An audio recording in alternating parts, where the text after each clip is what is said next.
Yo, all of my rhymes for, all of my days I trade, all of my dimes and all of my bad ways I fade. Killer late nights cruising, all you see is the brake lights and hair blowing. You know where we going or at the club. Ils ont répondu à l'appel de l'équipe de production. Ici, chacun caresse le secret désir de figurer sur la liste des 16 stars en devenir. La responsabilité du passage des présélections aux manches éliminatoires incombait à des visages et des noms connus et reconnus. Ce sont Santé, artiste et animatrice radio, Aklan, artiste, et Kwame Koumi Christian, professeur de musique à l'INSAC. Du 20 au 27 juin, ce jury a eu pour tâche d'isoler l'essentiel de l'accessoire, tout en tenant compte des tempéraments glamour et spectaculaires de l'émission Star Karaoke.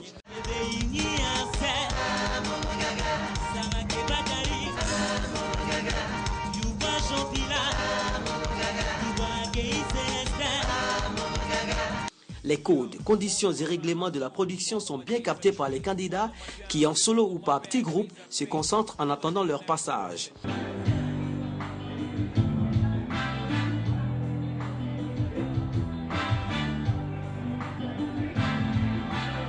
Ainsi se présentait l'intérieur et les alentours de l'espace acoustique de deux plateaux durant la période d'évaluation des stars en devenir. M. Sissi Khalil Bakongo, conseiller du directeur général de la RTI, président du comité de pilotage des émissions des vacances et une délégation des responsables de la RTI sont venus prendre le pouls de ce top départ de la compétition tout en rassurant les uns et les autres quant à la volonté de la RTI de faire les choses en grand cette année.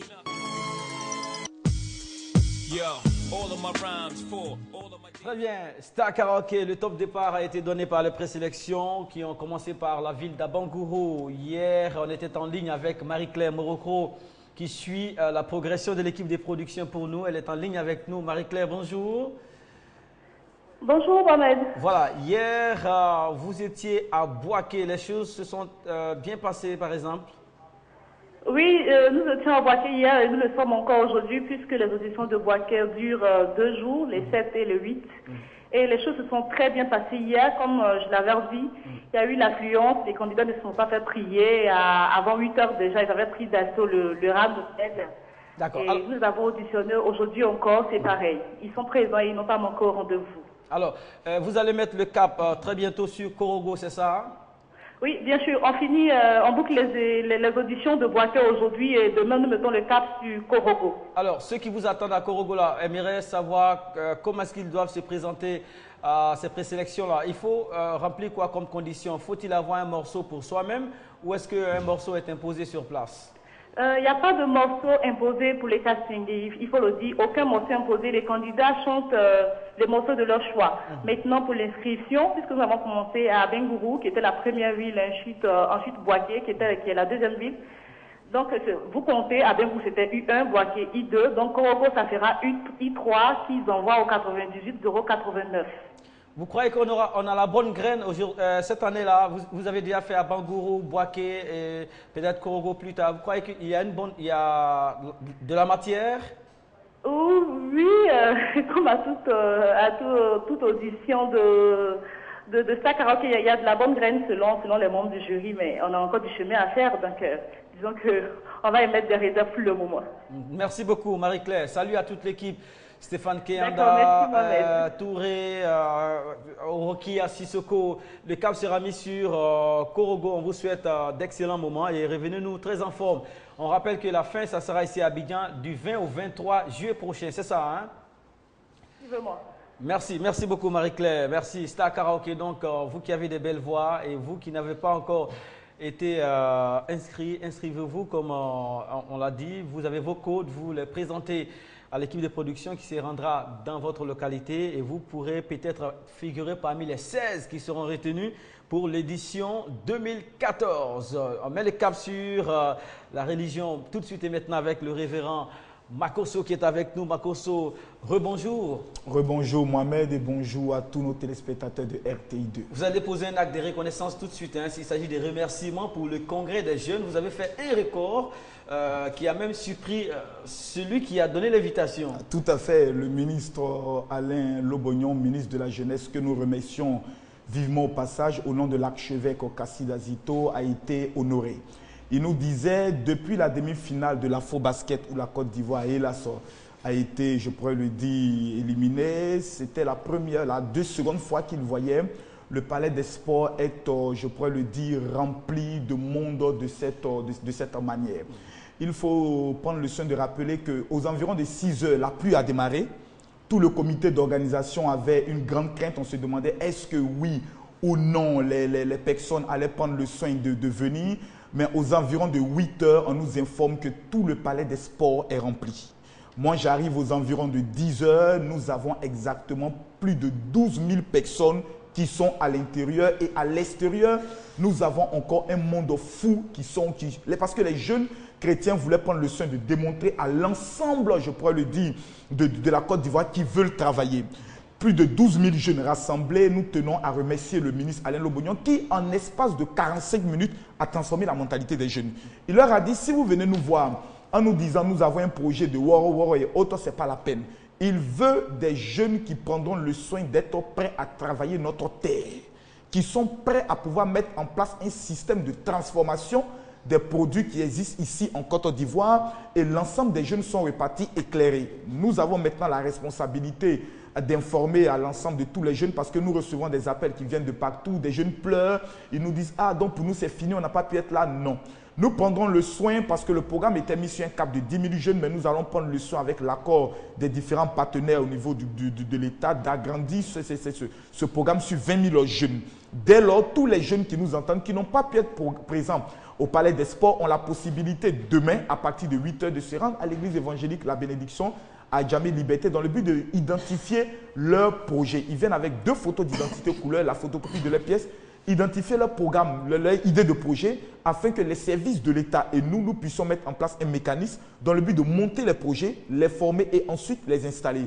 Nous ne voulons plus voir nos jeunes se lever à 2-3 heures du matin, aller à l'église, prier jusqu'aux environs de 10 heures. Non, ça c'est notre responsabilité, qu'ils nous laissent nous prier et qu'ils aillent chercher de l'argent. C'est ce que nous disons au ministre, parce que nous disons pourquoi nous les pasteurs nous sommes engagés dans cette affaire pour encourager nos jeunes. Parce que c'est nous qui gagnons à la fin. Quand le jeune travaille, quand le jeune chrétien se met au travail, finalement, la dîme et l'offrande viennent dans le panier. Et c'est nous qui gérons. Donc, nous avons plus qu'intérêt à encourager nos jeunes à nous battre avec l'État afin que nos jeunes aient les moyens dans le but de pouvoir s'implanter. Donc, nous tenons vraiment à remercier au nom de l'archevêque Kassid Azito, le président du réseau panafricain, le président Patrick Obédier, et tout le monde est vraiment motivé. Maintenant, demain, c'est vrai qu'il y a le séminaire Ouendo pour vaincre qui va prendre le soin de rassembler les pasteurs et les hommes d'affaires qui viendront à ce séminaire. Mais nous venons encore rappeler aux jeunes chrétiens. Beaucoup n'avaient pas cru moi, mais ça je te le dis honnêtement, beaucoup appelaient même certaines personnes. Il y a beaucoup de milliards dans l'affaire. On va rappeler d'abord le rendez-vous avec le ministre. Tout à fait. Il faut dire que c'est un programme d'investissement que nous sommes en train de prévoir sur 5 milliards avec l'État de Côte d'Ivoire dans le but d'installer 10 000 jeunes. Par la grâce de Dieu, nous avons eu l'AGEP qui est du ministère de l'Emploi qui est venu aussi nous informer qu'au niveau de l'AGEP aussi se trouvaient beaucoup de milliards.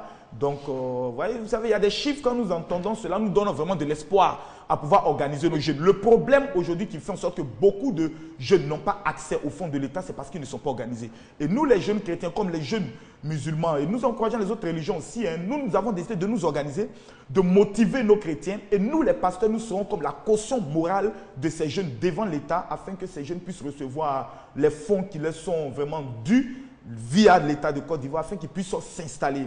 Donc, pour tous les jeunes qui n'ont pas encore, se sont pas encore levés, qui sont encore nonchalants et autres, c'est l'opportunité. Beaucoup ne croyaient même pas que le ministre allait être présent. Beaucoup n'y croyaient même pas. Pour eux, bon, c'est une affaire de pasteur. Non, le ministre est venu, il a tenu un langage franc. Il dit, je suis venu pour qu'on puisse nous dire les baies. Si vous vous attendez à ce que je vienne financer les War, ce n'est pas la peine. Il y a de la terre qui est là. Il a même découragé tous les jeunes vis-à-vis de l'EVA. Il dit non. Puisqu'aujourd'hui, même les sachets, on prend des mesures pour dire non. Il a encouragé les jeunes vis-à-vis de l'autosuffisance alimentaire. Il nous a fait comprendre qu'il est allé au Brésil, il a mangé toffee. Toffee que nous on vend ici, les gens ont bien emballé cela, bien fait. Et puis c'était des amuse-gueules caramel. Il a mangé caramel à l'hôtel. Donc, pour faire comprendre aux jeunes que nous avons du potentiel, il est plus qu'important que nous puissions nous organiser. Et en espace de 45 minutes, moi, il m'a séduit. Hein. Oh, il est difficile qu'on me séduise. Il est difficile qu'on me séduise, mais il m'a séduit. Ça m'a amené, puisque moi aussi j'avais mon projet, j'ai été obligé de changer mon projet qui allait dans le domaine du transport. Donc, finalement, je vais dans le domaine des maïs. Donc, je vais prendre le soin de mettre au moins 18 hectares de maïs pour vraiment aider à l'autosuffisance alimentaire. Donc, pour toute information, pour les jeunes Et pour le séminaire qui aura lieu demain à partir de 8h, 9h, venez à l'église évangélique de la bénédiction, vous fait identifier. Il y a un seul contact qui est le numéro du président du réseau panafricain qui est le 44. Plutôt, je réponds, le 04 68 40 40. Je répète, le 04 68 40 40 et le 09 50 93 59, 09 50 93 59 pour les jeunes qui veulent venir s'inscrire et qui veulent recevoir un financement de leur projet. Vous y êtes invités, venez ensemble pour reconstruire et pour construire notre pays, la Côte d'Ivoire, émergente d'ici 2020. Merci beaucoup, Révérend Makosso. On met le tampon avec les temps forts du plateau d'hier. Souvenez-vous du sujet, l'Afrique. Les Africains ont-ils raté leur Coupe du Monde?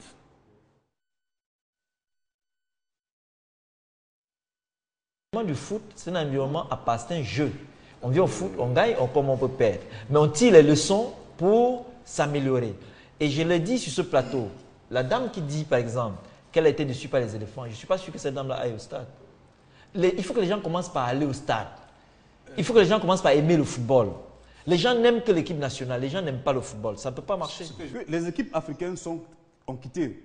Mais les Africains continuent d'animer le football actuellement, le mondial. Donc ça veut dire que sur le plan capacité, les Africains peuvent donner le meilleur d'eux-mêmes. Le niveau est là. Le niveau est là. Maintenant, l'organisation, les structures qui organisent le football en Afrique ici, et le choix des entraîneurs en Afrique ici, le choix de la sélection des joueurs, c'est-à-dire que nous allons de complexe en complexe. C'est le problème de complexe qui met le football africain en retard. Il n'y a pas de pays où on pratique le football dans le monde où on ne connaît pas ces deux stars. Pourquoi? De par leur qualité de jeu. Donc déjà même en prononçant leur nom avant un match, l'adversaire même a déjà peur. Mais quand vous prenez par exemple le match que nous avons joué contre la Colombie, mais les Colombiens avaient peur de la Côte d'Ivoire. C'est nous qui les avons mis en confiance. Caroline Sophie nous dit « Je ne suis totalement affirmative sur cette question. Le vin est tiré, il faut le boire. Cependant, je dirais qu'il y a du pain sur la planche et que nos différentes fédérations africaines de football doivent prendre le problème à bras le corps pour permettre à nos joueurs d'aller plus loin dans ces compétitions internationale de football. Pendant que M. Edmond Akoussa s'exprime aussi en nous disant « Nous ne pouvons pas affirmer que tous les Africains ont raté leur Coupe du Monde quand on voit des pays comme le Ghana et le Nigeria qui ont donné le meilleur d'eux par amour du drapeau. Certains pays tels que la Côte d'Ivoire qui n'avait pas envie de gagner a totalement raté sa Coupe du Monde. » Monsieur... C'est très fort. Il y a encore plus fort, mais moi j'ai préféré sélectionner cette fois. Parce que, alors, d'accord, je vais le dire.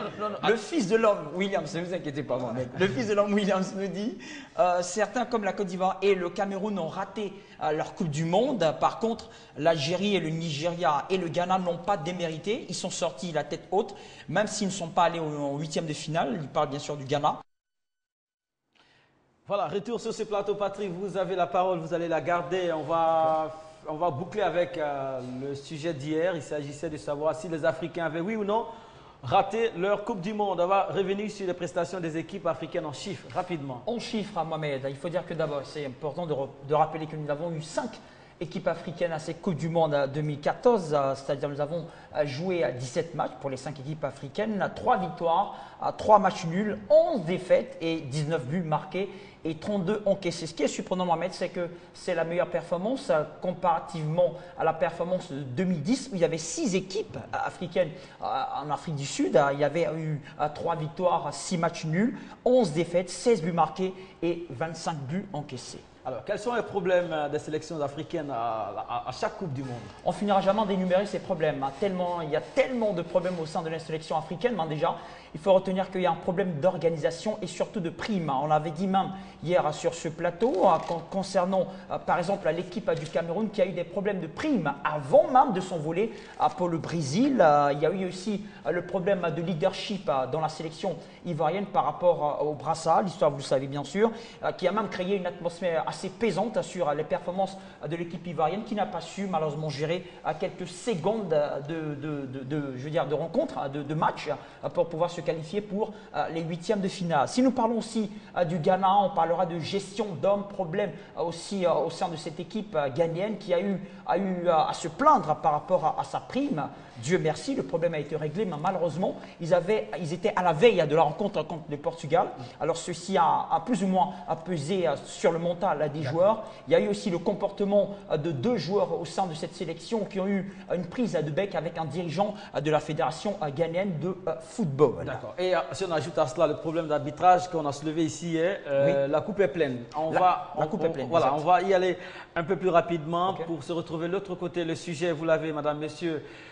Pourquoi est-ce que les professionnels du football africain sont excellents à l'étranger et moyens en équipe nationale, en sélection nationale africaine? Vous aurez l'occasion de parler tout de suite dans seulement quelques minutes. Je passe ici la réaction de M. Jean-Luc Chanceux qui dit « Mohamed Kanté, au cours de ton émission, tu donnes le meilleur de toi-même. Ce n'est pas le même rendement que tu donneras si tu présentais l'anniversaire ou une cérémonie familiale, n'est-ce pas? Ok, donc tu as tout compris. On ne peut pas jouer en sélection nationale comme en club. Vous voyez l'image? Oui, en fait, il veut simplement dire, Mohamed, que quand tu animes sur ce plateau, tu as toute une régie avec toi, tu as les cadreurs, tu as la réalisatrice, tu as même des gens qui travaillent pour que ça se passe. Alors quand tu vas à un anniversaire, tu es tout seul. Il n'y a que le micro et toi. Ça veut dire quoi en fait? Ça veut dire que l'environnement où évoluent ces joueurs est plus structuré, alors que quand on vient en équipe nationale, c'est conjoncturel. D'accord. On se revoit tout de suite. On garde le contact. Lundi, les Africains ont-ils raté leur Coupe du Monde? Dans l'ensemble, l'équipe africaine, ça n'a pas été mal. Marty, joueur professionnel africain, pourquoi peine-t-il à convaincre en sélection nationale africaine? Le football qui joue en Europe, c'est pas ce qui nous montre ici. Mercredi, relations artiste-agent artistique. Comment créer et maintenir l'harmonie? Deuxième partie. Il faut que les managers aussi mettent un peu d'eau dans leur vin pour savoir qu'on doit aider l'artiste à pousser. Quand l'artiste avance, tout le monde mange. Réagissez en direct. On garde le contact sur RTI2. Vous avez enfin la parole. Il y a beaucoup d'équipes africaines qui n'ont pas un bon coaching. Ce qui fait que, bon, avec le coaching qui n'est pas bon, la prestation aussi va de pair. Bon, selon moi, la principale raison, une des raisons, c'est par exemple le manque d'engagement, le manque de fierté nationale, le manque de dévouement pour la patrie. Pour moi, c'est que quand ils jouent ici, ils se réservent, tu vois. Ils n'ont pas envie de se blesser. La raison qui explique en fait les prestations misérables des Ivoiriens lorsqu'ils jouent en équipe nationale, c'est le fait que, pour ma part, les primes sont vraiment misérables. Voilà. Est-ce une question des primes? Est-ce un problème des primes, Seydina? Pourquoi est-ce que lorsqu'on regarde les championnats des autres pays, on est fier d'être africain? Et dès qu'on se retrouve en équipe nationale, on a des soucis, on a des problèmes à reconnaître les mêmes joueurs qui évoluent dans ces grands championnats-là, selon vous? Bien, je pense que le grand frère Ken a déjà abordé le sujet. Il y a un problème d'environnement, c'est vrai. Mais je pense que le problème des primes ne doit pas être le problème réel. Parce que je pense qu'il y a le drapeau national, il y a les institutions qu'on représente, il y a tout ce qu'on représente qui incarne le pays. C'est pour ça qu'on parle de civisme. Voilà, parce qu'il faut qu'on enseigne le civisme aussi à tous les citoyens, que ce soit les joueurs. Tous les citoyens doivent connaître ce que c'est que le civisme. Là, quand on porte le drapeau de la nation, le problème de primes ne doit pas exister. J'ai dit ici, le problème de primes, même dans les emplois ici, crée des soucis. C'est le même problème de primes. L'instituteur qui nous enseigne, nous tous au CP1, à l'école, nous tous au CP1, quelle prime il a? Mais est-ce qu'il ne fait pas beaucoup pour la nation? Puisque tout le monde passe par CP1. Donc, le problème de primes ne doit pas être un problème. Il faut que les gens viennent, ou bien je viens pour jouer, ou bien je ne viens pas. D'accord. Bien noté. Commune de Yopougon, 22 42 54. Monsieur Dosso est là. Dosso, on vous écoute, Dosso. Oui, bonjour, monsieur. Merci. Est-ce que vous partagez l'opinion qui dit, par exemple, que les Africains, lorsqu'ils jouent à l'étranger, sont vraiment excellents et lorsqu'ils jouent en sélection nationale, on ne les reconnaît pas? Est-ce que vous partagez cette opinion-là d'abord? Bon, moi, ok. Moi, depuis longtemps, je cherche à vous joindre, je n'arrivais pas. Mais ce que je veux dire, c'est que je me demande si les dirigeants ivoiriens connaissent le football véritablement. Non, on parle, bon, ça c'est le cas de la Côte d'Ivoire. Parce que je ne peux pas comprendre qu'on prend un enseignant de CM2 aller enseigner des universitaires. D'accord. Et ça a toujours été comme ça en Côte d'Ivoire. Non, on parle... Les grands joueurs que nous avons, il faut un grand entraîneur. D'accord. On voit en Europe, Chelsea ne va pas prendre un entraîneur de rue. Hein? Ils ont des grands joueurs, ils prennent des grands entraîneurs. Merci. Des grands joueurs prennent des grands entraîneurs. Et c'est comme ça que ça se passe. Mais en Côte d'Ivoire, c'est toujours le contraire. Merci, merci Dosso. J'ai carrément prendre un entraîneur ici pour 2 mois. Pour 2 mois. Quel magicien. D'accord. Quelle que soit la qualité de cet entraîneur, mais rien ne peut marcher. Okay. Donc il faudrait qu'on prenne un entraîneur qui a un palmarès. D'accord. Voilà justement. Dosso. Mais la Côte d'Ivoire, c'est le contraire. On a des grands joueurs, il y en a même qui nous disent, quand on a des grands joueurs, même sans entraîneur, ils peuvent jouer. Mais ça, c'est le contraire. C'est bien noté, Dosso. Dosso, voilà, merci. Justement. Donc il faudrait qu'on prenne un entraîneur qui est dessus de nos joueurs. Merci. C'est-à-dire qu'il y a un palmarès qui a montré sa compétence un peu partout. On peut le prendre et essayer au moins 2 ans ou 3 ans et vous allez voir le résultat. Merci Dosso. Merci. D'autres personnes sont au standard. On ne s'est pas bien saisi. On parle de performance des athlètes, des joueurs, des footballeurs, bien entendu. Il s'agit vraiment de performance. Hein. Est-ce qu'on les reconnaît aussi bien en sélection nationale qu'en club? Voici le sujet. 22 42 54. Si d'autres personnes sont au standard, on pourra nous les passer. En attendant, la parole est à Aristide. Oui, d'abord, vous partagez-vous l'opinion d'abord? Non, c'est pas vrai. C'est pas vrai. Vous savez, les joueurs, quand ils jouent en Europe, ils jouent dans des clubs. Un joueur comme Yaya qui a joué à Barcelone, vous ne pouvez pas dire que les structures de Barcelone sont les mêmes que lorsqu'on joue avec l'équipe nationale de Côte d'Ivoire. Lui-même, il a reconnu qu'il a traversé la Coupe du Monde comme un fantôme parce qu'il est parti en Coupe du Monde blessé déjà. Et autre chose, quand vous regardez bien les matchs de cette Coupe du Monde, cette dernière Coupe du Monde, regardez les prestations du Ghana, regardez les prestations de l'Algérie même, les prestations du Nigeria, je ne veux pas parler du Cameroun parce que ça a été vraiment un fiasco. Mais le niveau de jeu est élevé par rapport aux autres années. La qualité de jeu, ils nous ont fait plaisir à des moments donnés. Le football est ainsi fait, on peut gagner comme on peut perdre. Mais ce que les gens ne comprennent pas, l'Angleterre est passée où?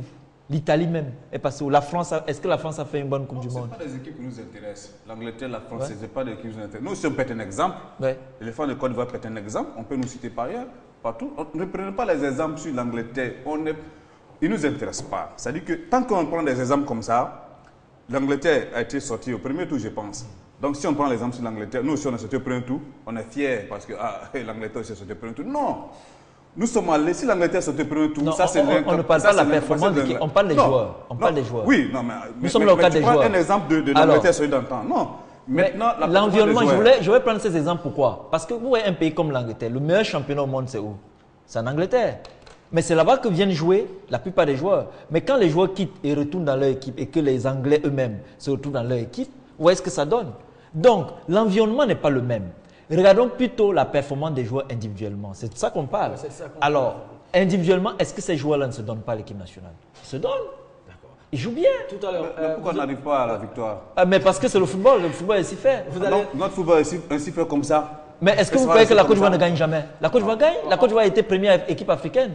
Elle était classée première équipe africaine. En battant quelle équipe? Mais en battant les équipes. Ça, c'est le classement sur papier. On ne parle pas de ça. D'accord. On va au Ghana. On va au Ghana retrouver M. Suleiman qui nous attend.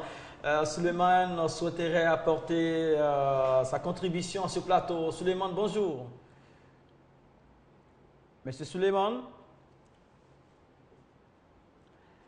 Un problème de retour avec Suleiman. Patrick sur la toile. Bien avant de vous passer la parole, donnez-moi 2 minutes. Miss Douce Binta trouve, par exemple, bon, je cite, hein, moi je pense que ce n'est pas une question d'argent mais de patriotisme. Ils ont déjà l'argent, donc je ne vois pas ce qui les empêche de jouer avec le cœur. Le véritable problème, c'est qu'ils ne jouent pas en équipe. Chacun veut montrer ce qu'il sait faire. Pourtant, tout le monde connaît leur talent. Je trouve ça écœurant et malheureux. Et si ça ne tenait qu'à moi, leur génération n'allait pas jouer la CAN l'an prochain. Bon, ça c'est le cas de la Côte d'Ivoire. Oui. On est dans le cas général des équipes africaines. C'est exact. Et le cas général qui revient le plus souvent, comme vous le dites Mohamed, c'est la notion de patriotisme que nos internautes relèvent le plus souvent. Kamso, l'enfant noir, nous dit d'abord en Afrique, nous avons un gros problème, c'est que l'Africain veut des victoires et non des hommes prêts. Tant que l'Afrique passera son temps à changer ses entraîneurs, à chaque grande compétition, il faudra s'attendre à de mauvais résultats. Il prend le cas des entraîneurs. Voici un aussi qui développe si bien. Il s'appelle Monsieur Julien Tarsoba. Il nous dit les footballeurs africains sont parfois bons à l'étranger et moyens en sélection nationale pour plusieurs raisons. D'abord, il évoque la raison mauvaise gestion des fédérations de football. Les sélections sont incapables de tisser des liens fraternels entre les joueurs. Les problèmes de leadership, car chaque joueur veut être son propre chef. Les fédérations ne laissent pas les sélectionneurs faire leur travail correctement, car la majorité des sélectionneurs africains sont toujours dictés. Et il nous dit qu'il y en a trop. Del Piso Guté nous dit cela reviendrait à se demander sans personnaliser le débat. Il me rappelle bien sûr la réaction de Seydi en disant pourquoi Matuidi, qui est en noir, Patrice Evra, Zidane, qui sont africains, sont plus performants que ces Africains qui forment en Europe, régressent en sélection. Tout est une question d'organisation, de rigueur, de moyens, de prise de décision courageuse. On va terminer pour l'instant avec M. Corché-Mercure qui nous dit je peux dire qu'ils sont moyens en sélection parce qu'ils ne viennent pas avec les mêmes objectifs, à mouiller le maillot pour le pays, mais plutôt faire le malin et éviter les blessures que les fédérations aussi laissent les entraîneurs travailler et les recrutements parallèles pour être en sélection s'arrêtent afin qu'on puisse améliorer notre football. Voici un peu ce qui revient à Mohamed. On parle de patriotisme, on parle d'objectifs. Dans un large pourcentage, l'opinion est partagée, Aristide, mais les gens trouvent que… Les gens posent des problèmes réels, des problèmes de structure, d'organisation et de corruption. Parce qu'il y a la corruption dans les équipes nationales africaines. Beaucoup de corruption. Certains entraîneurs, ça a été dit, pour recruter des joueurs, parce qu'ils sont en même temps agents de joueurs et entraîneurs, ils font venir des joueurs qui vont mieux placer. Après, et souvent vous êtes surpris qu'on aligne quelqu'un, on comprend pourquoi on l'a aligné, qu'on l'avait vu et ainsi de suite. Parce que justement, l'entraîneur est en même temps l'agent de ce joueur. Il y a aussi des joueurs qu'on laisse, qu'on ne les amène pas, ils sont meilleurs buteurs dans leur championnat, on ne les amène pas, on ne sait pas trop pourquoi. Mais seulement, Mohamed, ça ne doit pas occulter le fait que nos joueurs, quand on voit leurs prestations, ils nous font souvent plaisir. Parce que beaucoup de gens parlent de football sans connaître le football. Moi, j'ai grandi dans le football, je suis né dans le football. Dans ma famille, il y a beaucoup de footballeurs. Et moi-même, je suis allé plusieurs fois au stade, je connais le football. Le football, ce n'est pas ce que les gens voient, ce n'est pas seulement les victoires. Le football, c'est aussi tout un jeu et c'est toute une organisation et ça permet de faire beaucoup de choses. Même pour un pays comme le Brésil, c'est développé grâce au football. Mais je crois qu'ici, je vais personnaliser, permets-moi Mohamed, notamment dans ce pays qui est mien désormais, il faut que les gens intègrent la notion même de football avant de parler de football. Merci beaucoup. Ce sera votre mot de la fin, Seydi, dans quelques secondes. Moi, ce que je voulais dire, c'est que dans les fédérations même africaines, je pense que c'est tenu entre guillemets par des gens qui ont beaucoup de complexes vis-à-vis de l'argent de ces professionnels-là qui sont en Europe. Parce que, mine de rien, c'est des gens qui demandent des montres, des véhicules, des trucs, des choses. C'est ce qui s'est dit. Ah non, ça a été dit. Il y a un joueur qui a dit. Écoutez, il y a un joueur qui l'a dit. Pour ne pas le citer. Vous voyez, il a accusé un entraîneur. Aujourd'hui, ma bouche est comme une torche. Je ne vais pas m'amuser à mettre n'importe quoi dans ma bouche pour mal éclairer les gens. Merci. Donc, les informations que je donne sont vérifiables. Merci beaucoup. Vous retrouverez cette émission sur l'application mobile de la RTI.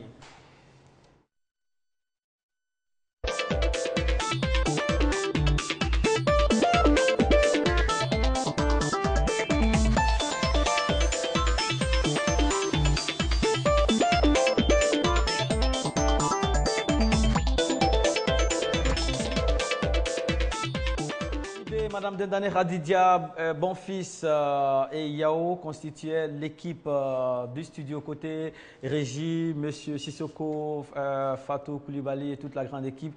Vous salue. On a rendez-vous demain à partir de 13h15. Nous parlerons de culture avec Guy Defer et Monsieur Aubin Manfei. Le débat pourra continuer chez vous et sur la toile. Merci à Patrick. Merci à Aristide, le footballeur. Oui, Mohamed, il faut demander. Tu sais que j'ai été sélectionné dans l'équipe nationale des journalistes. au championnat du monde. Mais je n'ai pas été retenu à la fin parce que bon, on me demandait de changer de nationalité. Non, parce que non, Patate n'est pas parti marquer des buts. Il n'est pas parti faire du spectacle. Ah, on avait des buts. Merci à M. Seydina. À demain, 13h15.